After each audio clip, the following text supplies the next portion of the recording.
जय श्री राम। आप सभी को हिंदू धर्म में बसंत पंचमी को नई शुरुआत और ज्ञान के प्रकाश का प्रतीक माना जाता है। बसंत पंचमी का पर्व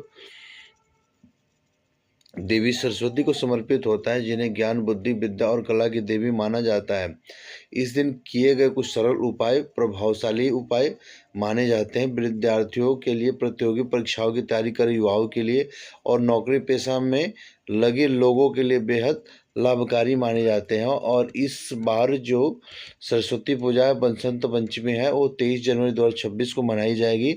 दिन शुक्रवार होगा। यदि आप के बच्चे यानी हमारे बच्चों का मन अगर पढ़ाई में नहीं लग रहा है और उनके करियर में बौद्धिक हम सफलता चाहते हैं, तो ज्योतिष शास्त्र में कुछ ऐसे उपाय बताए गए हैं जिनको करने से, छोटे छोटे बदलाव करने से उनकी बुद्धि में बहुत जल्दी से विकास होता है। और एक ऐसा चमत्कार हम देखते हैं कि मतलब उसके सीखने की कलाएं, जो उसकी एकाग्रता होती है, वह यथाशीघ्र सही होती है।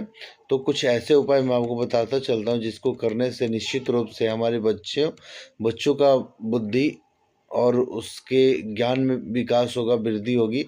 तो कौन कौन से उपाय हैं? तो माँ सरस्वती को पीला चंदन और केसर अर्पित करें।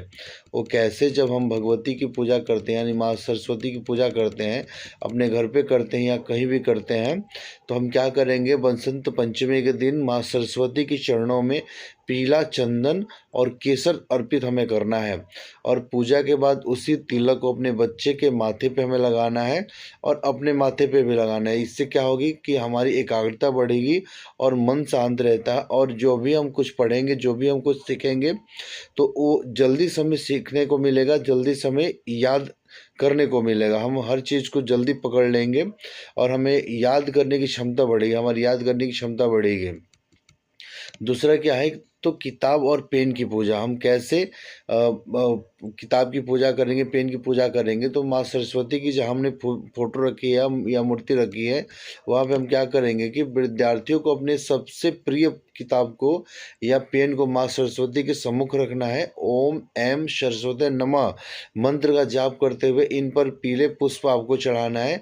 इससे सीखने की क्षमता विकसित होती है। हमारे मन में एक ललक बनी रहेगी कि हम कितनी आसानी से इसको सीखें और कितनी जल्दी हमको ये चीज़ें याद हो जाएंगी। तीसरा उपाय क्या है? तो जिह्वा पर शहद से ऐंग लिखना। धार्मिक शास्त्रों के अनुसार वसंत पंचमी पर छोटे बच्चों की जीभ पर चांदी की सलाई या तुलसी के डंठल से शहद के जरिए एम बीज मंत्र लिखना चाहिए। माना जाता है कि इससे वाणी दोष दूर होता है और बच्चा प्रखर बुद्धि वाला बनता है। उसके बाद चौथा जो उपाय है हमारा, पीली सामग्री के दान का महत्व।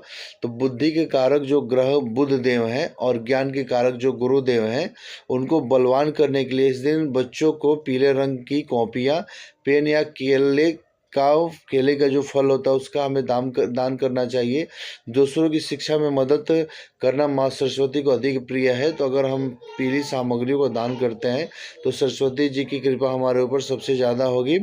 और पांचवा उपाय क्या है? तो घर के उत्तर पूर्व कोने में मोर का पंख रखना। वास्तु शास्त्र के अनुसार जब हम बसंत पंचमी के दिन माँ सरस्वती की पूजा करते हैं, तो पूजन के उपरांत उनके पास हम एक मोर पंख रख देंगे। वहाँ ये भी हम कर सकते हैं कि जब हमारे 2-4 बच्चे होते हैं, तो उस हिसाब से, बच्चों के हिसाब से हम माँ सरस्वती के पास मोर पंख रखें, न तो कम से कम एक रख दें। और उसको क्या करेंगे कि जब बच्चा हमारा पढ़ाई करता है, तो उसके स्टडी रूम में उत्तर पूर्व यानी कि ईशान कोण में मोर पंख को हमें स्थापित करना है।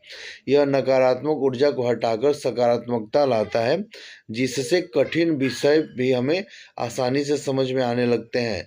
अगर हम ये छोटे छोटे उपाय अपने लिए, अपने बच्चों के लिए करते हैं, तो निश्चित रूप से हमारे बच्चों के बुद्धि में विकास होगा, उनकी एकाग्रता बढ़ेगी और सीखने की ललक बढ़ेगी। तो हम इन छोटे उपायों को बसंत पंचमी में अवश्य करें, जिससे माँ सरस्वती की कृपा हमारे ऊपर, हमारे बच्चों के ऊपर अवश्य बने। जय सिया राम, जय माँ सरस्वती।